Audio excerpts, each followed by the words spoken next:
भविष्य के सभी डिप्टी कलेक्टर और डीएसपी को जय जोहार। आज हम सावधि जमा खाता पढ़ेंगे। आवर्ती जमा खाते के पिछले क्लास में हमने इन खातों के बारे में अच्छी जानकारी प्राप्त कर ली है। यहाँ पर सावधि जमा खाते के रूप में थोड़ी सी जानकारी हम जुटा लेते हैं। ध्यान रखिएगा कि जब भी सावधि जमा खाते की बात की जाती है वहाँ पर ब्याज की गणना चक्रवृद्धि ब्याज के रूप में होती है, और अगर हम कहीं पर भी सावधि जमा खाते में पैसा इन्वेस्ट करते हैं तो मिनिमम 7 दिन से लेकर के 10 साल तक हम जमा कर सकते हैं। मूलधन की जो राशि होगी वो 100 के गुणज में होनी चाहिए। 100 रुपया, 1000 रुपया, 1 लाख रुपया, इस तरीके से आप जमा कर सकते हैं। ध्यान रखिएगा कि हम जब भी सावधि जमा खाता से संबंधित कोई भी सवाल हल करते हैं तो हमको वहाँ पर ब्याज निकालने की बात नहीं करता। एक निश्चित राशि को बैंक में एक निश्चित अवधि के लिए निश्चित दर से जमा करने के बाद आपको मूलधन के साथ ब्याज के रूप में जो राशि वापस की जाती है वही राशि मिश्रधन कहलाती है, और उसी मिश्रधन को हमको यहाँ निकालना पड़ेगा। मिश्रधन का जो फार्मूला यहाँ मैंने लिखा है P1 + R/100⁴n, ये अभी हम चर्चा करेंगे इसके बारे में, कहाँ पर क्या है। एक मोस्ट इंपॉर्टेंट चीज़ ध्यान रखिएगा, जब भी आप क्वेश्चन बनाते हैं तो स्टेप मार्किंग बहुत अच्छे से कीजिए। जो पहला क्वेश्चन यहाँ पर मैं बनाऊंगा उस पहले क्वेश्चन को डिटेल से बनाऊंगा, बहुत सिस्टमेटिक तरीके से बनाऊंगा, क्योंकि अगर आपने थोड़ा भी इधर से उधर किया तो लाल रंग का जो गोला है आपके आंसर शीट पे चमकने लगेगा। और आप जान ही रहे हैं कि अगर आपका आधे नंबर का क्वेश्चन भी अगर कम हो गया तो सिलेक्शन की जो लिस्ट है वो बहुत लंबी हो जाती है। पहला क्वेश्चन, कोई एक व्यक्ति अगर बैंक में सावधि जमा खाते में 2 साल के लिए 50,000 रुपये जमा करता है, जहाँ ब्याज की दर 10% वार्षिक और ब्याज की गणना 6 माही है, तो परिपक्वता तिथि पर कितने रुपए की प्राप्ति होगी, कितना धन उसे वापस मिलेगा। जितने समय के लिए वो जमा करेगा उतने समय के बाद उसे पैसा मिलेगा। 2 मोस्ट इंपॉर्टेंट चीज़ें, हर बार जब भी सावधि जमा खाते की हम बात करते हैं तो हर बैंक की पॉलिसी अलग होती है। सावधि जमा खाते पर हमको ब्याज की जो कैलकुलेशन होती है वो या तो तिमाही गणना पे होती है या तो छमाही गणना पे होती है। छमाही गणना और तिमाही गणना पे जब कैलकुलेशन किया जाता है तो जो ब्याज है वो सामान्य खातों की तुलना में हमको ज़्यादा प्राप्त होता है। इसीलिए अगर एक लंबी अवधि हमारे पास है तो कोई भी व्यक्ति एफडी यानी सावधि जमा खाते में ही अपने पैसे को निवेश। फर्स्ट क्वेश्चन दिया है, मूलधन 50,000, दर 10% प्रतिवर्ष वार्षिक और समय 2 साल, और ज्ञात करना है 2 वर्ष बाद प्राप्त कुल धन। ब्याज की जो गणना है यहाँ छमाही।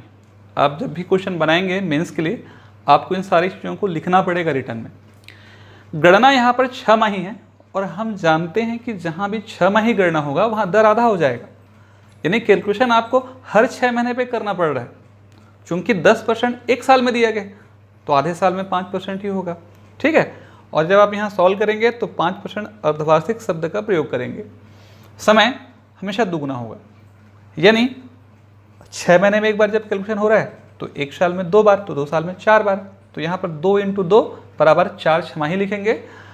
मिश्रधन इसे हम ए से दर्शाते हैं, तो मिश्रधन का फार्मूला हो गया P1 + R/100⁴n, जहाँ P मूलधन है, ब्याज की दर है और n समय को दर्शाता है। यानी अगर मेरे पास मूलधन 50,000 है और ब्याज की दर अगर बदला हुआ दर अगर 5% है और बदला हुआ समय अगर 4 है, इसे मैं सॉल्व करूंगा। यहाँ पर आएगा 50,000, सॉल्व कर दीजिए, ये कट जाएगा, 1/1 धन 1/20 पूरे घात 4।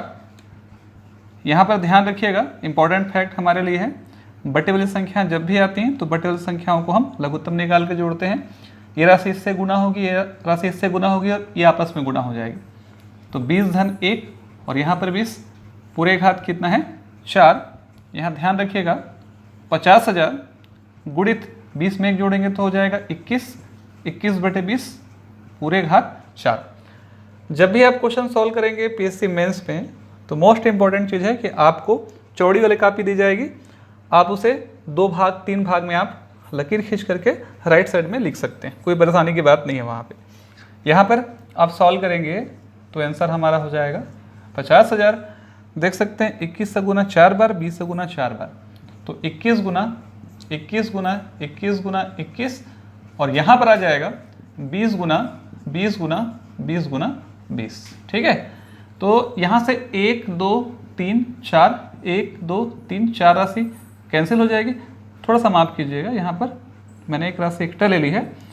यहाँ 1 2 3 4 जीरो यहाँ से कैंसिल हो जाएंगे। बचेगा मेरे पास 5, 21 गुना 21 गुना 21 गुना 21 और नीचे में बचेगा 2 गुना 2 गुना 2 गुना 2, यानी इसको मल्टीप्लाई करूँगा तो 441, इससे मल्टीप्लाई करने पर 441, यहाँ पर 2 का 4 बार गुणा करेंगे तो हो जाएगा 16। यह ध्यान रखिएगा 5 गुना 441 गुना 441 इन सब को गुणा करने पर आया है यहाँ 972405 और नीचे में गुणा करने पर आया 16 से डिवाइड कर देंगे तो आंसर हो जाएगा 60,775 रुपये 31 पैसा और यही हमारा क्या हो जाएगा, फाइनल आंसर हो जाएगा। यहाँ एक बहुत इंपॉर्टेंट फैक्ट होता है, देख सकते हैं आप कि जब मेंस के क्वेश्चन को सॉल्व कर रहे हैं तो आपको केवल मैथ्स के 50 को सॉल्व करने हैं, 150 क्वेश्चन साइंस के सॉल्व करने हैं, यानी टाइम लिमिटेशन बहुत बॉन्डेड हो जाता है। फिर भी आपको बहुत स्पीड से काम करना है और हो सकता है कि कहीं हड़बड़ी में आपने कैलकुलेशन में मिस्टेक कर लिया, तो थोड़ा सा आप इमेजिनेशन कर लीजिएगा क्वेश्चन बनाते समय कि आपकी जो राशि है वो कितनी आई है। यानी यहाँ मूलधन है हमारा 50,000 है और वहाँ 60,000 के आसपास आ रहा है मिश्र धन। यानी अगर सामान्य सी बात है कि अगर मैं ऐसे ही अगर 50,000 पर मैं 10% अगर एक साल के लिए निकालता हूँ तो आएगा मेरा वहाँ कितना 5,000 और 2 साल निकालूंगा 10,000 आएगा। तो चूंकि चक्रवृद्धि ब्याज पे कैलकुलेशन होता है और वो भी छमाही तिमाही गणना पे, तो डेफिनेटली 10,000 से ज़्यादा ही आएगा। तो थोड़ा सा ओरल कैलकुलेशन करके आप चेक कर सकते हैं कि जो बनाया गया है वो सही है। सेकंड क्वेश्चन भी वही है, एक फ़र्क है, करना यहाँ तिमाही है, दिया है, याद करना है। इस सब चीज़ों को मैं समय बचाने के लिए नहीं लिख रहा हूँ, लेकिन जब भी एग्ज़ाम में आप बनाएंगे आप उनको लिखेंगे, स्टेप मार्किंग बहुत मस्ट है, ध्यान रखिएगा। जब ब्याज की गणना तिमाही होती है तो अब याद रखिएगा वहाँ दर जो है 1/4 हो जाएगा और समय जो है 4 से गुना हो जाएगा। यानी बदला हुआ जो दर है हमारा 8% की जगह 2% और जो समय है वो समय बदल जाएगा और समय चूंकि 1 साल दिया था तो 1 का गुना कितना हो जाएगा, 4 तिमाही हो जाएगा। इन शब्दों को बहुत अच्छे से लिखना पड़ेगा आपको। अगर आपने तिमाही नहीं लिखा तो हो सकता है कि थोड़ा सा वहाँ सर्कल बन जाए लाल कलर में।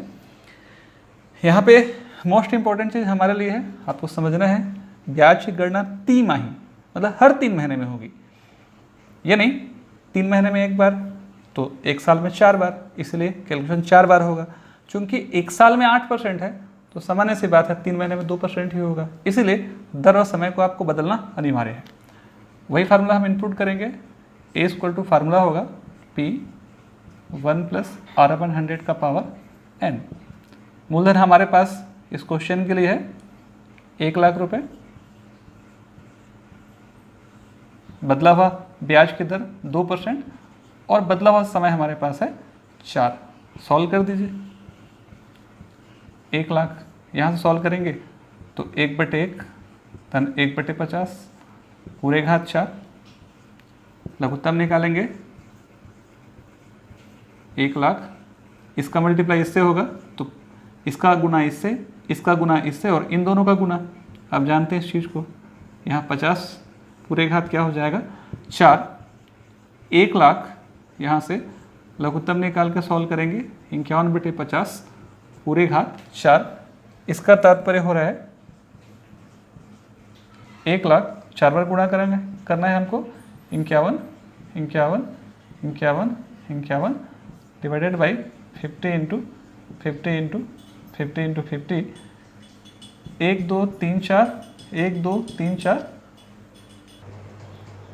इसके बाद हम मल्टीप्लाई करेंगे 10 का 51 का घात 4 या 51 को 4 बार गुणा से, और जो भी इसका आंसर आएगा 5 × 5 = 25, 5 × 125 छिक्का फिर 5 × 625 और उसे 625 से डिवाइड करने पर आंसर आएगा 1,08,243 रुपया 2.216, यानी 216। यह हम ऐसा कर सकते हैं लगभग 20 रुपये, और यही हमारा फाइनल आंसर हो जाएगा। थर्ड क्वेश्चन भी सेम है, छमाही गणना है इसलिए दर यहाँ पर आधा हो जाएगा और 4% अर्धवार्षिक लिखेंगे आप। समय जो है वो 2 से गुना हो जाएगा, यानी 1.5 साल में 3 छमाही। कैलकुलेशन 3 बार हम करेंगे। मूलधन इस क्वेश्चन में हमारे पास है 10,000 रुपये, बदला हुआ ब्याज की दर 4% है, और बदला हुआ समय 3। सॉल्व कर दीजिए, ये सॉल्व होगा तो 1/1 ये कटेगा 25 बार, 4 25 पूरे घात 3। यहाँ की राशि इससे मल्टीप्लाई हो जाएगी, ये राशि इससे मल्टीप्लाई हो जाएगी, इन दोनों की मल्टीप्लाई 25 + 1। ऐसा भी कर सकते हैं कि आपने लघुत्तम लेकर सॉल्व किया इसे, पूरे घात 3। यहाँ पर 10,000 26 भागित 25 पूरे घात 3।